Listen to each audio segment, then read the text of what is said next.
Hello, everyone. I'm Justin with Is It Scary Wisconsin, joined here tonight by my best friend. And once again, we're talking haunts with the owners in Wisconsin. Tonight, we are joined by Garrett Zima of the Haunted Voyage. Garrett, before we even get into things tonight, I want to say thank you for taking the time to come on with us tonight and do this. Yeah, thanks for having me. This is Uh, perfect time. I get done with the haunt around 8. So when you said 8:45, I'm like, perfect. That'll work. Yeah, and this works really awesome. I remember the first time we ever came to the Haunted Voyage at Camp Tapawingo. And I go on Is It Scary sometimes because we have our backlog catalog that's all unlisted now. And I'll watch our older videos and I kind of look at how I was feeling coming through that haunt the first time. It is such an interesting haunted attraction. It is such an interesting location. And so the first couple questions are kind of going to deal with that. The first one, probably most obviously, how did you get involved with the Haunted Voyage? Tell us the story. We want to know. Sure. I've always been working with other haunts, part owned, different things like that. And when I was very little, I grew up on Hillview Road in Mishicot, Wisconsin. Camp Tapawingo was in our backyard, Tapawingo Road.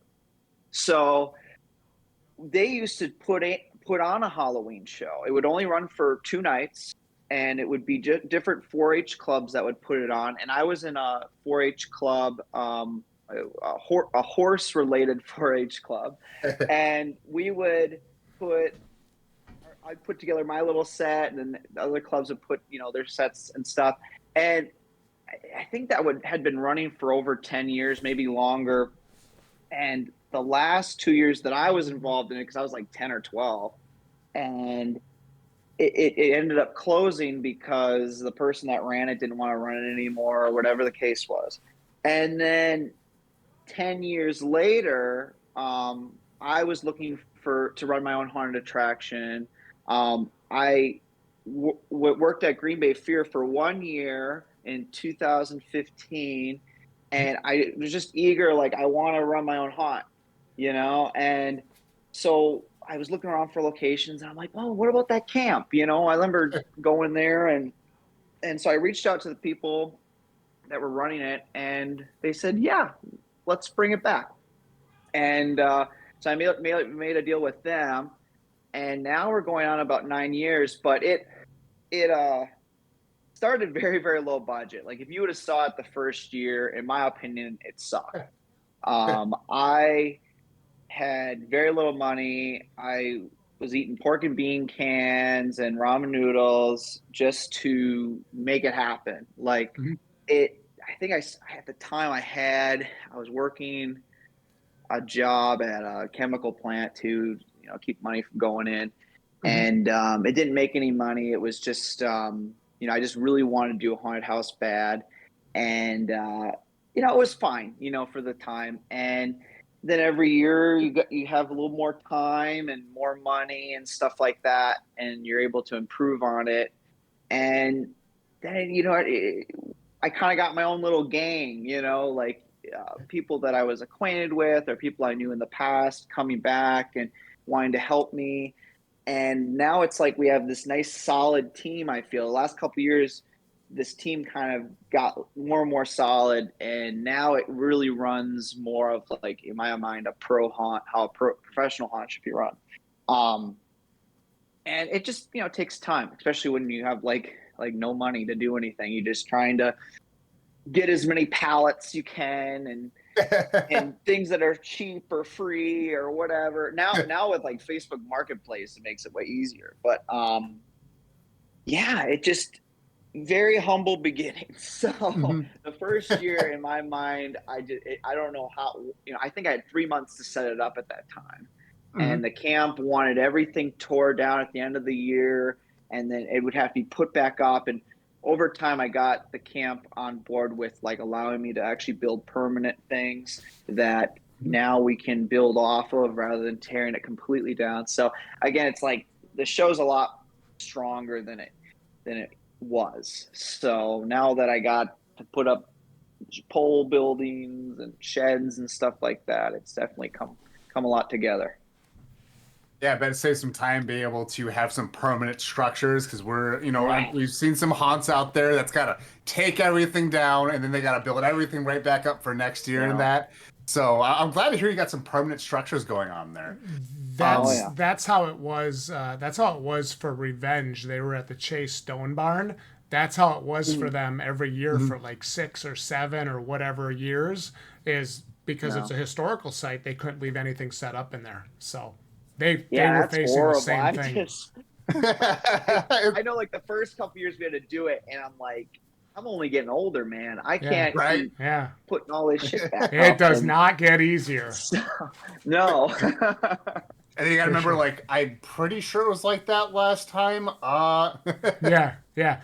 Well, it's awesome because just the kind of what you're where you're kind of getting into there with having to take things down and all this stuff. I think that really takes us into Gage's first question, of course.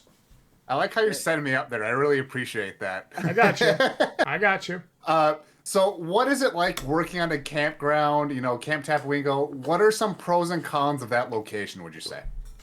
I mean, early on, it's really I like doing the haunted woods aspect, Yeah. but Mhm. it's really Those are hard. fun.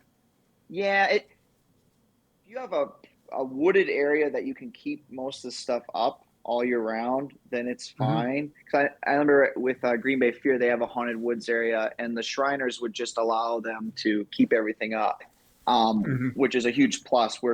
For me, it's like you had to take all the lights down, all these things that you spend all this time mounting up, and it gets easier.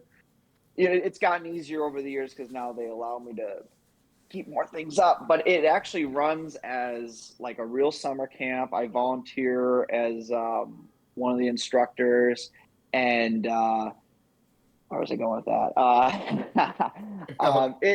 It it's you have renters out there and stuff that rent the property Hmm. for private events, and so you have to actually keep a certain amount of stuff like locked up and permanent, and so it's kind of a challenge being like renting a property that other people are technically using as well. Yeah. So there's been little things I've done over the years where I've built like these fences that look like they're kind of part of the camp, these light posts that look like they're part of the camp, so that they'll allow me to keep that stuff up. So the more and more you'll kind of notice it where from the lodge, onward is very temporary things. And then as it gets deeper, then there's more permanent things because that's what the camp allows me to keep up. So there's still that kind of struggle there, but it's more manageable than what it used to be where I had to take everything down. But the outdoors just beats everything to hell. I mean, your Exactly. wood, you're buying new wall panels every couple years because they rot out, and they don't make treated lumber like they used to anymore. So it's not even Hmm. really, it's a brine now where it's not even, it'll hold up for a couple years and then you got to tear it out. So it sucks in that aspect because you're just constantly spending money. So it gets really Hmm. expensive. But this year I got really lucky. I found a guy that had a ton of used barn tin, Ooh. and yeah, and I got a really good deal on it. And I built a bunch of lean-to sheds out there. And so now you guys will see it this year where the sets are tall, there's huge ceilings, and Hmm. they're bigger, and it's not so tight as it once was. So I'm really looking forward to this season because of those sheds. I mean, they're saving my butt right now because working in the heat sucks. We're here, you're underneath some shade. So Yeah. yeah, doing an outdoor wood show,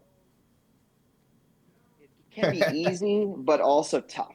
So Hmm. Yeah, for sure. I was kind of Justin. Hang on, I want to add a little question here. sure. Now, I was always kind of curious because like whenever we go there, it doesn't really hit you that it's a camp until like I go down the bathrooms. I'm like, holy cow, this is a camp. Like, so Yeah, what there's I wonder, dorms down there. right? What I'm wondering is like, does the campsite have like active campers during like summer and just the Oh fall? yeah. They all go home, and so is this Yep, we and- do a 2 week summer camp, and okay? then we do hunter safety, tractor safety, um, random kind of day camps. Yeah. With the money that I've been able to provide to the camp over the years, we've been able to hire a full-time camp coordinator.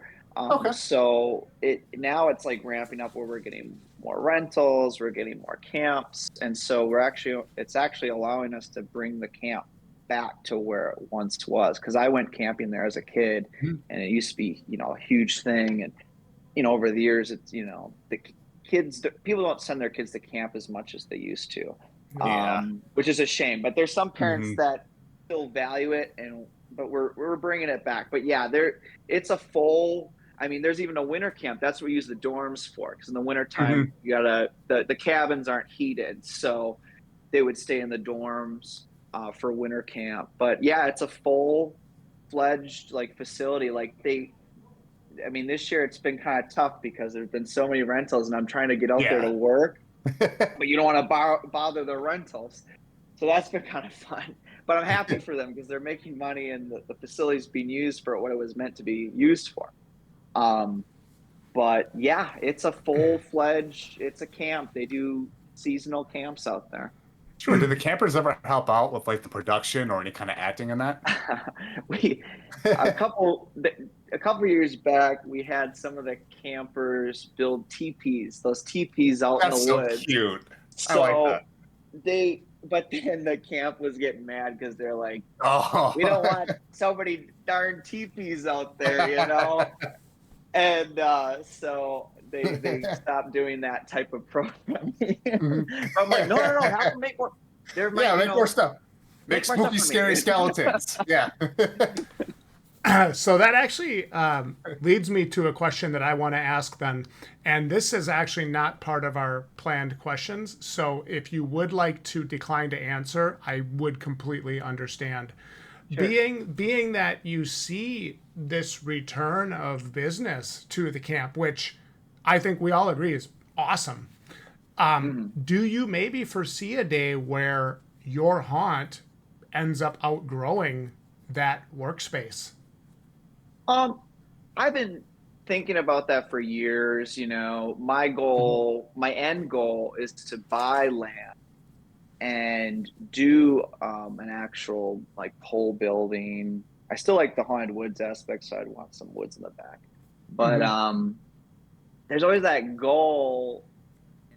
The hardest thing about doing that is, I have family members that work in the farm industry, and they're like, yeah, just do it back by the cornfield over here. But legally, there's legal things where you can't Mhm. do stuff on farmland, and you have to have certain permits, and you have to, where the camp already kind of has all that stuff going on for it, so you Mhm. can do that event and it's fine.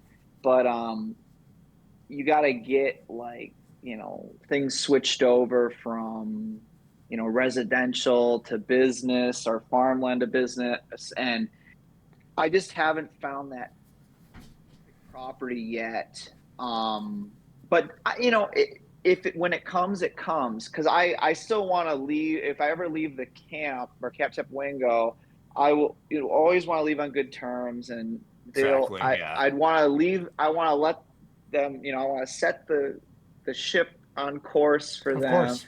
Of so that course. they're successful. Um, but yeah, at some point, I'd like to. I'd rather not be really old and trying to do Mhm. that. Yeah. I would. Yeah. It would be nice if it happened in the next 10 years. I don't know. Mhm.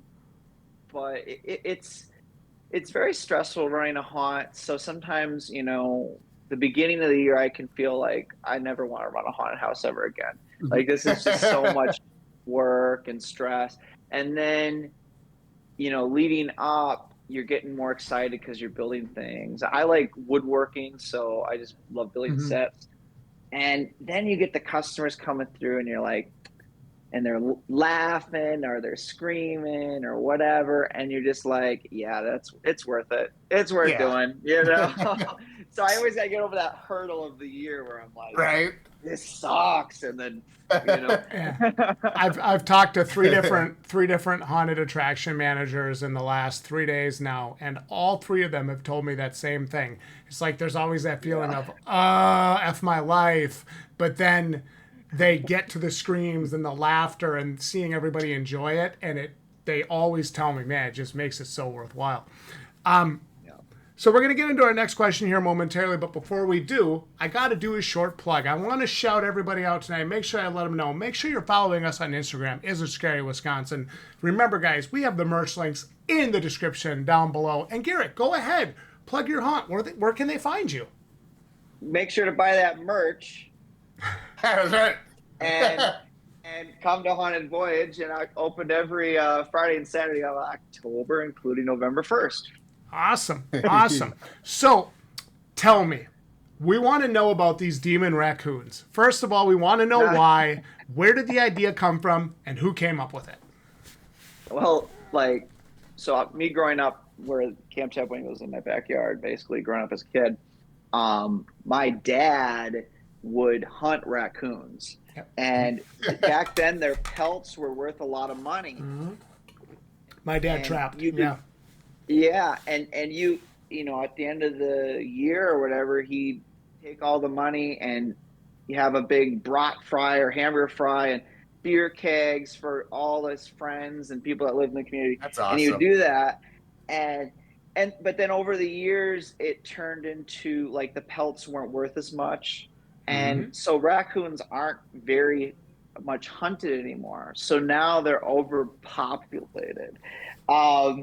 And on all my trail cams, when I'd have for the haunt, it's infested with raccoons. They're everywhere. And I just liked raccoons. My goal in life is to own a pet raccoon one day. I have cats that are sort of, you know, that's what I have for now, but they'll be raccoons one day.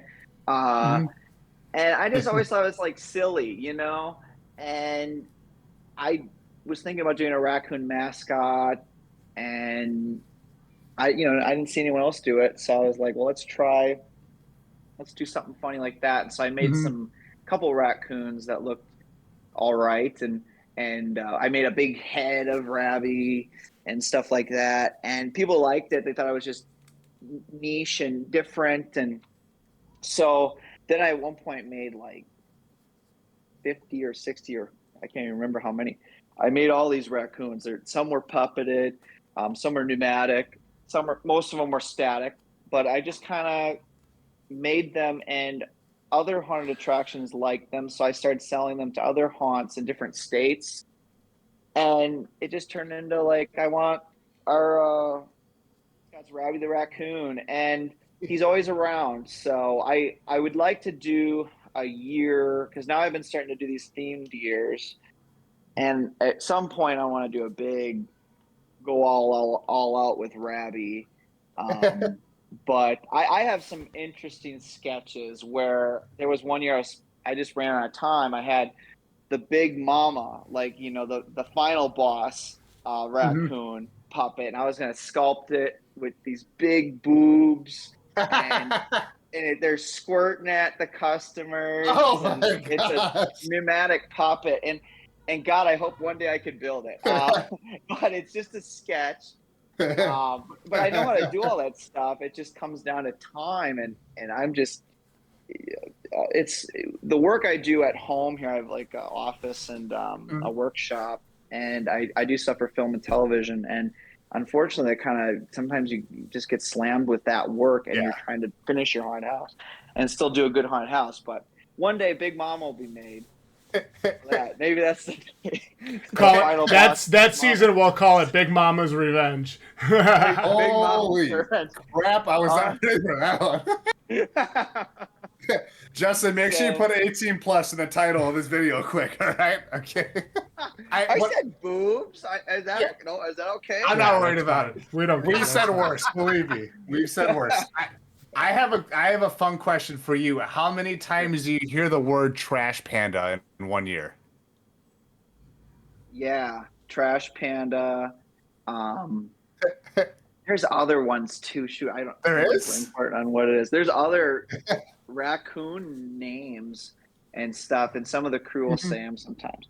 But yeah, we just like Yeah. raccoons so much. I don't know. It's I cute. I see them get all it. the time, and we a couple years back we had someone must have had baby foxes that they had found, and Oh. we're feeding them and stuff. And Mhm. during the middle of our show, you would just see foxes walking around, and they were friendly. That's And so it cute. was, it was, but then they all disappeared one day. I don't know what happened. Oh, they grew up and ran away. That's what happened. Yeah, maybe. But yeah, I like little critters, so I Yeah. think that's Awesome. kind of what it is. It gives a character. It does, for sure. Yeah. Now, Justin, I noticed we're already jumping around quite a bit with our questions here. Sure. I realize I asked my question already, kind of my second one. Shall I move on to my third? Well, you're on. We wanna know about this set design a little bit. So tell us Okay. tell us about like the overall build. So who is all involved? Is it just you? Are there others? How many people are working on it? What does it all take to make that kind of stuff happen? Um, I'm I'm I'm like guilty of being kind of a micromanager, so a lot of the heavy building stuff, I like to just kind of do it myself, and then I'll have one of my crew assist me. Yeah. But no, I have Miranda out there that builds and she decorates. I have a lot more like decorator people. Like I kind of just build the set the way they want it, and because I'm just crazy. But if I push on a wall, it should not move. It should be a solid wall, and they decorate stuff so good that I just let them to the decorating. I don't do a whole lot of decorating at Haunted Voyage. Mm-hmm. Um, but that's because I can be kind of a micromanager. And I have like my friend Devin, he comes out and he builds, and he's really good with that stuff. He can screw walls together and he has experience with that. And then I have other people like David and whatnot. And Amy helped me. I had Amy out there help me today. She's the crow lady. If you ever see her out there, kind I'll of have to keep an eye out for her. you'll keep an eye The out for crow her. lady. But I had her out today, help me put fences up and different things. And so it takes an army to make this happen. Oh, yeah. But a lot of times, I don't have a what do you call a real job, and I just I'm out there a lot, just doing things on my own. I put my AirPods in, I'm listening to Mhm. podcasts or something, and that just keeps me going. I have like mega ADHD, so it's just I'm putting myself on a task and I'm sticking with it, and Relatable. that's how I like Yeah. it. Yeah. So Well, this one does kind of go along with that too. Is So in general, then, from start to yeah, finish for the whole season, how many people yeah. does it take to make the Haunted Voyage happen? What does your actor crew look like? How many actors do you have? Your staff in general. I know there's a crew inside the kind of the facility there, selling tickets, Yeah, managing the line, things like yeah. that. And your parking lot too. You have people out there parking each car, which is awesome. What's Mhm. that whole crew size look like? What does it take to get all those people together? What's that look like? I think like my build crew is probably 5 or 6 to 8 people. It just depends. Sometimes people are bringing their girlfriends or their boyfriends with, and they Yeah. want to help build. And so those are great things. Usually, like right around this time in September, things are ramping up. So I'm like, hey, we need to get all these fucking pumpkins out. And so they're getting all the pumpkins out, or they're doing. We gotta set up the scarecrows. Okay, you know. So you have those people. I usually have my build crew short or small, and I think every haunt I've been involved in, it's always been just a couple guys or a couple guys and girls getting together, and we're gonna do like my friend Devin, he has his own area, his set, which unless it's something structural wise that I got to work on with them, I just leave him do it. And he's the guy that he's the ranger. He's grandma. We love him. We love him. He's great. But he's really good at like decorating things to look like a modge podge of things, but it all fits right, you know? Mm-hmm. And so most of the time I leave him alone. I just go, okay, you do your thing. And I'll do a quick looks around, make sure there's no screws hanging out, you know, and that's kind of where he's at. And then I have Miranda do, you know, a lot of set decorating. She's a very good painter. She's a very talented girl. So I got Miranda a couple years ago. She was running a haunt up north called Insomnias. And she came to work for me, and I'm glad to have her. And then Amy's been with me since the beginning and all that stuff, and David and them. And then it comes down to like the actors. So, you know, there's nights where we could have 30 plus actors, which is great, you know. There's you know, we've had nights where we're like, man, we don't even know where to put you. You know, some of these volunteers show up and you're like, oh shoot, okay, we're gonna dress you up like this and put you in this behind this tree. And then there's some nights, you know, every once in a great while where there's 10 people that show up and you're like, fuck. And there's times where I had to dress up. I'm dressing up because I usually don't want to, because I got to be the professional, and if I got to deal with situations, I got to deal with it. But I have no problem. I've done it where I've dressed up because the show needed it. I did acting a lot when I was younger and hot, so it's all, you know, I can figure it out quick.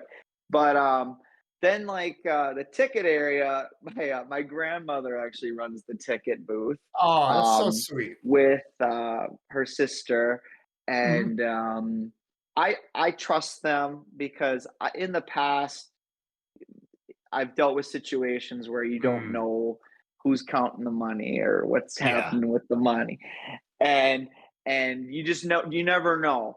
And here it's like it's grandma. She ain't gonna do nothing, you know. Right.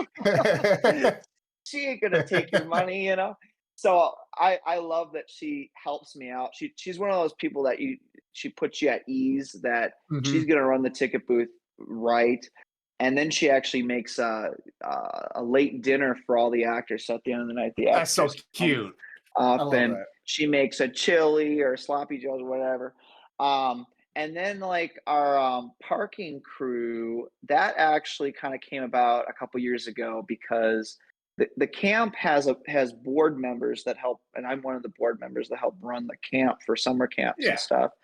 And I got them on board a couple years ago to just, hey, can you guys take turns, like do a sign up sheet where you can do parking? Because the first couple years I had my dad and his girlfriend do parking, and you know, he was like, you could tell he didn't want to do it no more because it's like every night. So it was a lot to ask, you know, and so now I'm happy because we got it down to where we have the people that are involved with the camp. They're stepping in and taking over that, and it just takes the pressure off of me because I know the parking's taken care of, because there's even like a whole sign up sheet where someone else figures that out for me, and I don't have to think about it too much. Because I mean, there would be nights. I remember one night, I mean, there was just so many customers coming in at the same time, because sometimes it happens like that too. Everyone shows up at 7. I always tell people, go to a haunt around 10:30 because you show up at 6:37. Everyone shows up at that time, and it's a huge rush, and people are waiting a couple hours to go through. And that's always gotten tough over the years too, because you want to put on a good show for your customers, but sometimes you got to get those customers through, because there's some customers, I don't believe they even care if the haunt's good or not. They just want to get their kids in and out. And now they're more pissed because they waited 3 hours. And so it's the parking lot people, you know, they're good at organizing, getting those people in and out. So that's always good to have the parking people. But other than that, it's a decent sized crew. It's not like I don't have a mega haunt yet. But yeah, for now it's very manageable the way it is. with the crew I had got. I think I can recollect that from last time we went. I remember we came late because we were at a different haunt, and you said, dude, you missed the biggest rush ever. Like, you said us. So I believe it, yeah. Yeah, and we're not, I know the haunts in like Appleton or Green Bay, they're going to deal with larger numbers because there's a huge population there. But man, it's always between like 7 and 9 p.m. It's just this ridiculous amount of people. And then at 10:30, silence. It's like, what? So, but it's just how it goes, I guess. Yeah. So, Justin, do I have my final question here? Yep. So, I want to know, because this thing has like traumatized me for my entire childhood. I've been scarred for life, and it's the reason why I am terrified of dolls. I'm sure you can see what I'm alluding to here. Oh boy. Where do you play in this role of Chucky's lifespan? I think this was back in 2014 or 15. Okay. But I had run into a guy at an art gallery that had worked on at least one of the Chucky movies. And he had stuff from the film, and I was able to acquire things from him. And, at one point I'm like, it'd be really cool to make a doll, wouldn't it? Right. And no one had, there's been attempts to make an accurate sized doll, but they're kind of like time consuming and expensive to make. So, because it's not a little doll, it's a 30-inch doll. So it's like making a little person. And, I made one, and it kind of like snowballed where I was contacted by effects artist Tony Gardner. He did like Army of Darkness and Hocus Pocus and all these things, and he reached out to me wanting to like work with me, and he's like, I really like the way you made the dolls, and they had worked on Seed of Chucky at that point and did a Curse, I believe. And they weren't satisfied with the look of Chucky or something like that, and they were trying to get a more accurate look for the 7th installment. And so I was brought on to just provide castings of the good guy doll and stuff like that. Yeah. And then it snowballed where they got the TV show, and they had me on for all 3 seasons, making just different doll parts. Yeah, and then the film business doesn't really pay well. I'll tell you that much right now. You're on the phone with people that are trying to talk you down from prices and trying to get things done for really cheap, and it's a fun experience, but it's not a crazy living. What ended up making it for me was I made a deal with a toy company, and they wanted to mass produce my good guy doll, and so I made a deal with them, and that's kind of what made everything happen. That's why I was able to make Haunted Voyage what it is now, because the first year I did it, I didn't have a lot of money, and thanks to Chucky, I bought a lot of cool things for Haunted Voyage, and I don't know. I'm sure I'd still be running Haunted Voyage today, but not at the level with the budget. So I give a lot of thanks to Chucky. I'm glad to hear my childhood trauma has played a big part in my haunt enthusiasm, these days. So I appreciate that. Thank you, Chucky, and thank you, Garrett, for that. Yeah, and you'll see. I got a couple of the original dolls and different things that'll be on display. And then this year, one of my big displays is I was able to acquire one of the original Leprechaun costumes. So that'll be on display there too, from the Leprechaun franchise. And I love horror films and prop memorabilia, so I always try to put something in the queue line to, for people just to kind of chill and look at and enjoy while they wait in line. I see these kids waiting in line, and they're not even looking at it sometimes, and I'm like, you're too young. You don't get it. They don't know. You don't know. You don't get it. Come on. I got the gray in my hair now. I can say it. You kids don't know what it's like. You don't know. It's Well, not Five Nights Chucky, at Freddy's. It's not Five Nights at Freddy's. Chucky's a good like intro horror movie. Like Leprechaun's a good intro. Like it's kind of Yeah. like one step above Goosebumps. You Mhm. know, Yeah. I always tell people like if their kid really likes scary stuff, like have them watch Chucky or Leprechaun or whatever, Right.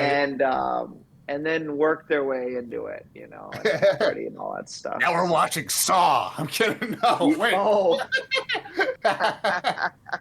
I remember as a kid on the Sci-Fi Channel, I was at my grandparents' house, and Jason X was on. The worst Jason movie, to watch, right? But me walking into the living room at night and my grandpa being asleep and Jason X playing, I saw Jason and I cried and ran into the toy room, and I had to put on That's So Raven to put me to sleep.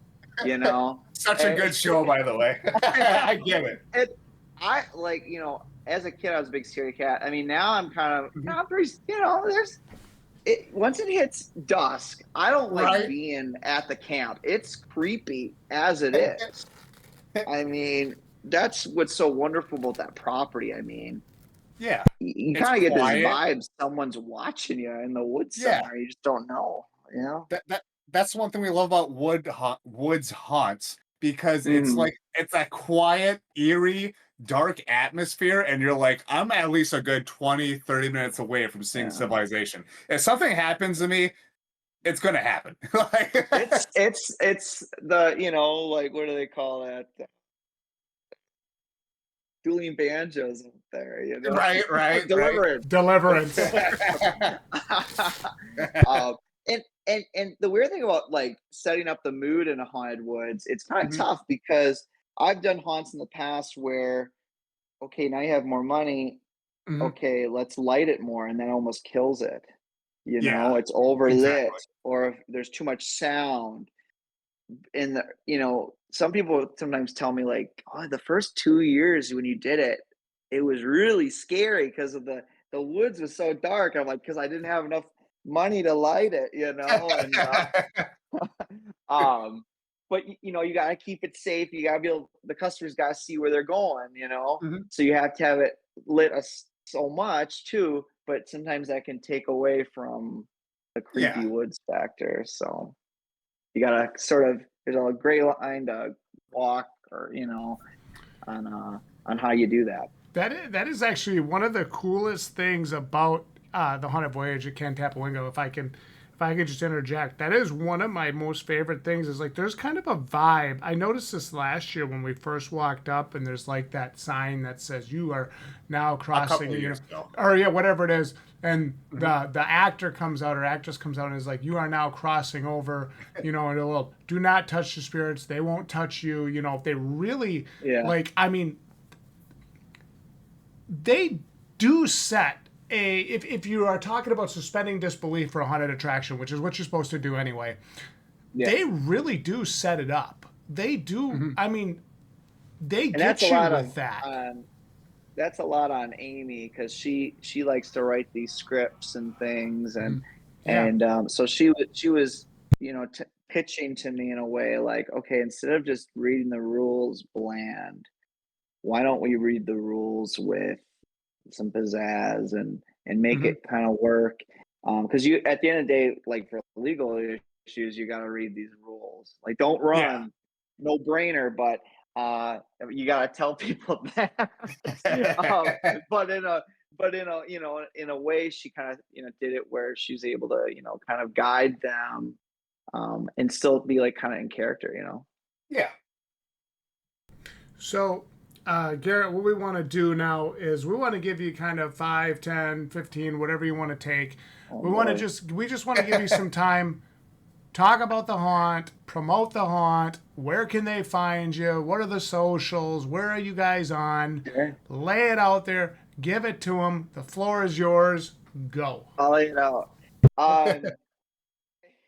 Well, right now we're on Facebook, so if you want to like us on Facebook, Haunted Voyage, like us on Facebook. We also have a nice little informational website, hauntedvoyage.com. If you want to see what dates we're open every Friday and Saturday from 7 p.m. to 11.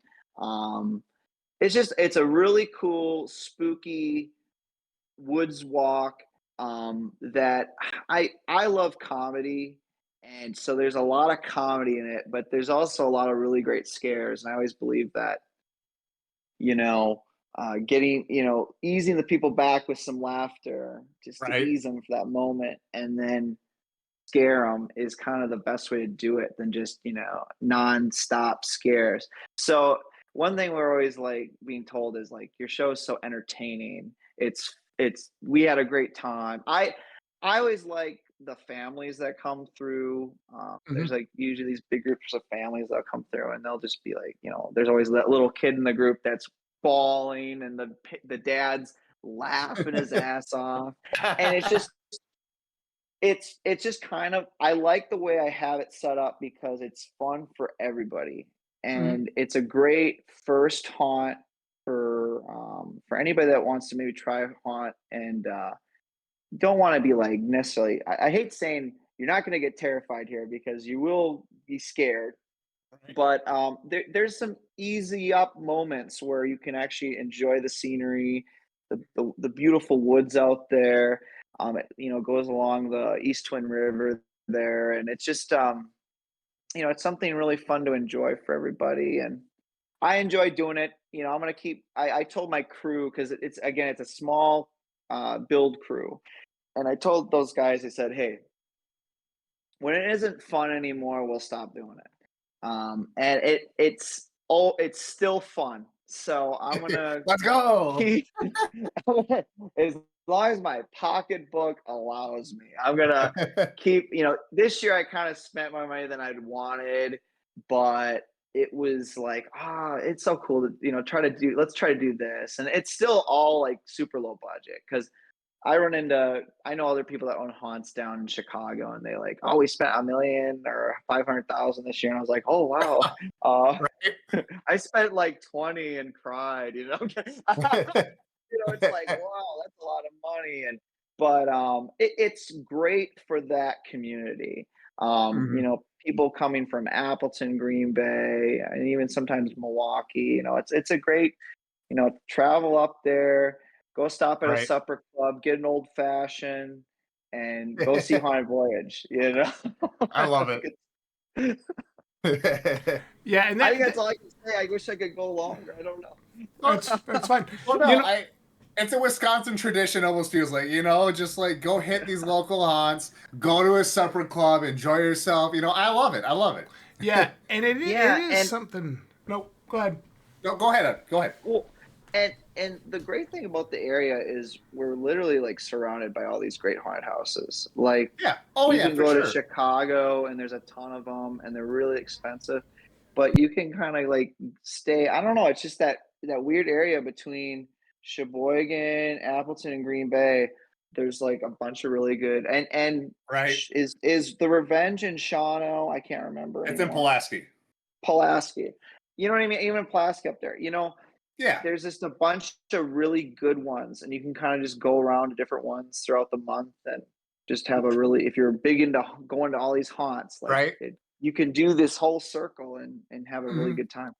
See, that's where Justin and I are truly blessed is that we really, Justin, you and I are like sandwiched between all these great haunts. Like, because we always went west and like, oh my gosh, there's some to our east. And holy cow, there's some more to our north. Like, it's so Yeah. great where we are. Like, this northeastern Wisconsin and even going west or south, even, Well, it's Right. I it's a great remember industry. I remember the first year that we found Scare, I was like, there's got to be something else out that way we can go to. And I Yeah. don't know if it was you or who it was that put us on to Camp Tapawingo, that put us onto the Haunted Voyage. But when we saw Hmm. that, we're like, awesome! Now we can drive the 45 minutes or whatever it is out that way, and we have two haunts to go Yeah. to. And I had been to Hmm. Dominion of Terror before, and I remember it just being a rocking good time. So I was like, man, Right. we can go to all three of these haunts. If you guys want to really do a power trip, we do all three of these haunts in the same night. We're going to be exhausted, but Yeah. it's going to be three. It's going to be three pretty damn good shows. And Yeah. what I wanted to say before, Garrett, is what I've seen. Just this is something as like a fan, right? I'm not really in the industry, so to speak, but I guess some people might think I am.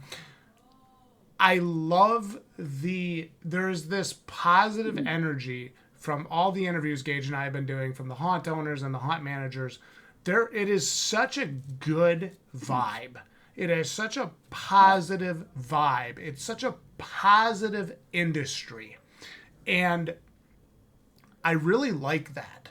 And I really love how, you talk about, I'm really passionate about building these sets, and I'm very technical, I get in deep on things, and as somebody who is, if you can't tell from the way I talk sometimes, like that myself, I can really appreciate that kind of commitment and that kind of dedication, because everything said and done, at the end of the day, when we come through Haunted Voyage, that it just oozes character at every corner. It really does. I would say, and I think we've gone on record saying this before, that out of all the haunts we've been to, the Haunted Voyage at Camp Tapawingo has some of the best character and some of the best energy of the haunts we've been to. Very, very awesome experience. I really like that.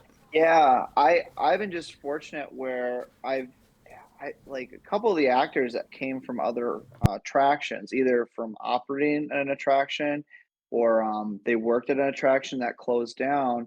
Because there was one in Manitowoc called Dead by Dawn, and that one had closed down. And I got Devin, the ranger guy, and he's just great. I mean, almost every time, like when I would going, kind of watching groups or something, I would just kind of sit by his set and I would just be bawling because it's so funny. The shit that guy says sometimes, you're like, oh my God.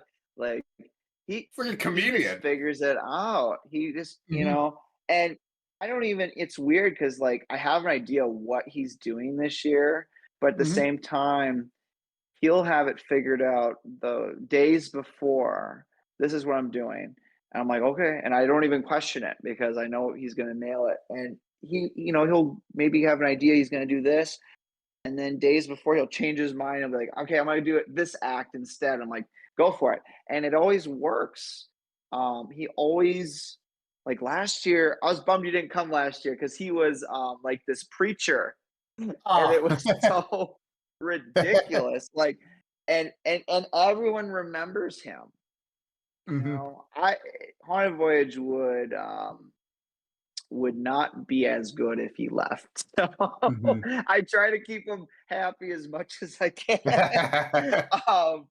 But I also have other people like Miranda and Amy and them that they really put a lot in their costumes. I mean, Amy puts so much into her costume, and she's our actor manager too, so she gets kind of the kids, getting their steps right, stuff like that. But just it's all, every haunt I've ever been a part of, it's always been work, which every haunt is work. This was the show where I feel like I'm working with my friends. I'm working with people that I care about, and we all get along really well. We hang out, besides the haunt, because sometimes you could do that where it's just, okay, I only know you when we're at the haunt. These people, I really do care about, and that's kind of, never really had that. You have your friends that you meet at the show and you're cool with each other. But it seems like it's all like family at this one. It seems like everyone that I work with, I really care about. It gives off that, it exudes that family, good friend vibe when you're putting together something that you love. So it does. Yep. Excellent. That's very excellent. Garrett, is there anything else you'd like to say about the Haunted Voyage at Camp Tapawingo here before we bring the episode to an end? No, I don't. It's. I just want to keep doing what I enjoy doing. So if whoever's watching this and you're going to different haunts, please give us a shot and check it out. It's definitely worth going the trip, and I just want to keep being able to do this. And luckily, over the years, it's more and more customers have come. So it kind of gives you the cue of, okay, keep doing it. So I'm going to keep going. That's right. I love it. I absolutely love it. I'm Justin with Is It Scary, Wisconsin, joined you tonight by my best friend Gage, and of course, Garrett Zima of the Haunted Voyage. I want to thank everybody for watching tonight. If you've been to the Haunted Voyage, if you worked there, if you're part of the production, hit us up in the comments below. Let us know. Make sure if you guys are watching that you like this video, you share it with your friends in the haunt industry or people that are looking for a fun, exciting haunted house to go to this October. And remember, they're open every Friday, Saturday in October and November 1st. See, I got that. I'm doing pretty good. Come on. Justin. I know, right? Don't forget to follow us on Instagram, Is It Scary Wisconsin. We have merch links available in the description below. And at the end of the day, there is one question we want to know, Gage. Is it scary, Wisconsin? Good night, everybody. I think so.